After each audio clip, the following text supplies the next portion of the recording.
Si Miriam ay ipinanganak noong 1900 sa Greece. Lumaki siya sa isang mahirap na pamilya at nagtrabaho sa isang bukid hanggang sa edad na 23.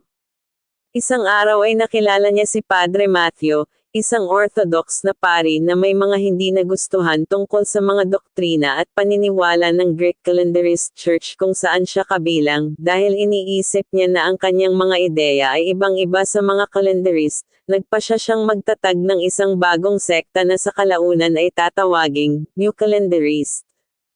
Nagpatayo siya ng isang kombento at monasteryo, upang magbigay ng isang lugar ng pagsasambahan ng kanyang mga tagasunod. Sumapi si Miriam sa sekta at alternatibong ideolohiya ni Padre Matthew. Iniwan niya ang kanyang pamilya at trabaho upang tumulong sa trabaho sa kombento. Mabilis niyang inakyat ang kanyang hanay sa sekta at dahil dito may kontrol na siya sa kombento. Dahil sa nakataas na posisyon sa Abbas, si Soulaketes ang namamahala sa pang-araw-araw na pamamahala at pag-recruit ng mga bagong miyembro para sa kombento. Matapos ang pagkamatay ng tagapagtatag, noong 1939, opisyal na siyang naging namumuno. Ayon sa mga ulat na ibinigay ng mga tagasunod ng New Calendarist sect, itinayo ni Padre Matthew ang kombento para sa dalawang layunin.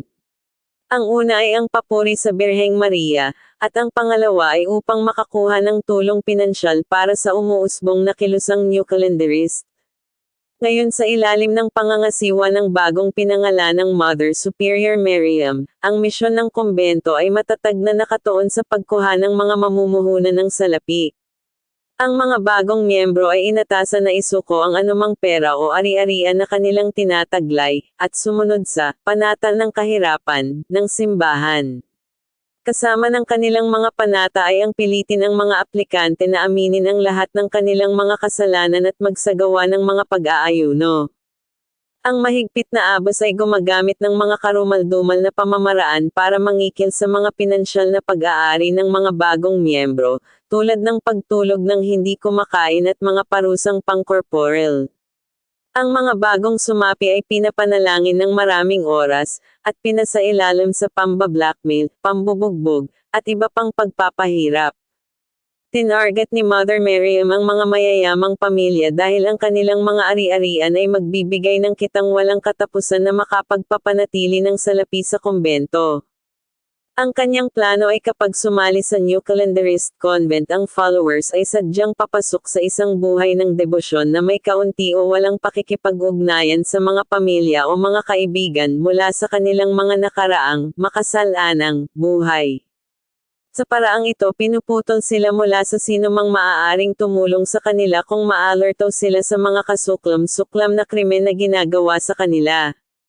Maraming mga tao na sumali sa kombento ay hindi sumali sa kombento bilang mga relihiyosong tagasunod ngunit dahil sila ay naghahanap ng medikal na atensyon. Ang malupit na abas ay nag-alok ng libreng panggagamot sa tuberculosis. May mga doktor na susuriin ang mga pasyente. Gayunpaman, nakasaad na ang tanging mga doktor na pinahihintulutan sa site ay naroroon upang pumirma ng mga sertipiko ng kamatayan. Ang plano sa panggagamot na ito ay isa lamang panlilinlang na ginamit niya upang dein ang mas maraming tao. Noong 1949 nagsimulang kumalat ang mga alingaw-ngaw tungkol sa kung ano ang nangyayari sa loob ng sagradong mga pader. Bagamat sinasabi ng mga residente na nakarinig sila ng mga hiyawan, noong 1950 lamang, pagkatapos ng mahigit isang dekada na pamumuno ni Mother Rasputin, nalaman ng mga awtoridad ang posibleng maling gawain. At nang ang isang anak na babae ng isang bagong convert ay nagulat na ang mga kasulatan sa lupain ng kanyang ina ay nilagdaan para sa New Calendarists. Ang anak na babae ay naalarma dito, at sinabi na ito ay tila isang hindi karaniwang aksyon ng kanyang ina maliban kung siya ay nasa ilalim ng pamimilit. Sa wakas, noong ika-4 ng Disyembre, 1950, pagkatapos ng 10 taon, walang patid na paghahari sa kombento, inaresto ng pulisya si Soulaketes. Sa panahon ng malawakang pagsalakay, ang 85 opisyal ng pulisya ay gumugol ng 2 araw sa pagsisiyasat sa bakuran, iniligtas ang 46 na bata kasama ang ilang hubad at malnourished na matatandang kababaihan na nakakulong sa basement. kasama ang mga buhay na tagasunod na natagpuan, at ang mga labi ng higit sa 170 mga katawan ay natuklasan din. Gayunpaman, nang magsimula ang kanyang paglilitis noong ika-4 ng Setyembre taong 1951, si Soulaketes ay hindi nahaharap sa anumang mga kaso na may kaugnayan sa pang-aabuso o pagkamatay ng mga tagasunod.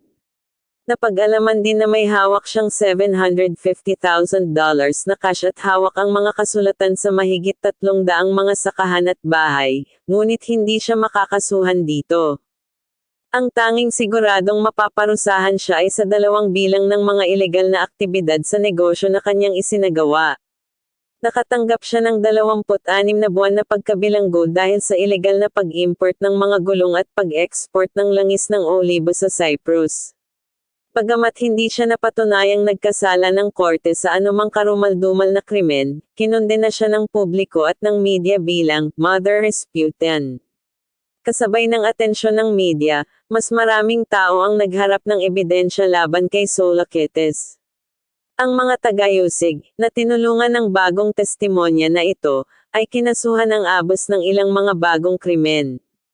Si Soulaketes ay inakusahan ng mga pagpatay sa isang monghe at 3 madre, gayon din sa mga bilang ng panghohold-up, pamemeki ng mga testamento, pangangikil, pang-aabuso, torture, at mga kamatayan na nangyari dahil sa kapabayaan. Pagkatapos ng kanyang ikalawang paglilitis noong Pebrero taong 1953, nakatanggap si Soulaketes ng 10 taong sentensya sa pagkakulong, kasama ng kanyang unang sentensya. Pero siya ay nagkaroon pa ng ikatlong paglilitis, ilang sandali matapos ang pagtatapos ng kanyang ikalawang paghatol kung saan siya ay napatunayang nagkasala ng illegal detention at nahakuha siya ng karagdagang 4 na taong pananatili sa bilangguan. Habang nakakulong pa rin sa Avenue of Prison, namatay ang malupit na abos noong 1954 sa edad na 71. Si Mother Rasputin ay napatunayang nagkasala ng sinadyang pagpatay at pinanagot para sa higit sa 100 pinaghandaang homicide. Ngunit sa kabila ng katotohanan na ang kanyang kasuklam-suklam na mga ginawa ay nahayag, ang kanyang mga tagasunod ay patuloy na sumuporta sa kanya. Kahit kamakailan noong 2019, gumagana pa rin ang kumbento at mukhang mas ligtas na ito. Ang ilang mga tagasunod ay naniniwala pa rin na si Soulaketes ay maling inakusahan, at siya ay dapat purihin. Hindi malinaw kung ano ang totoong motibo ni Soulaketes, kung mayroon siyang baluktot na pananaw sa kung paano niya gagawin ang gawain ng kanyang Panginoon, o kung isa lang siyang oportunista na ginagamit ang relihiyon para sa kanyang mga mapanlinlang na gawain.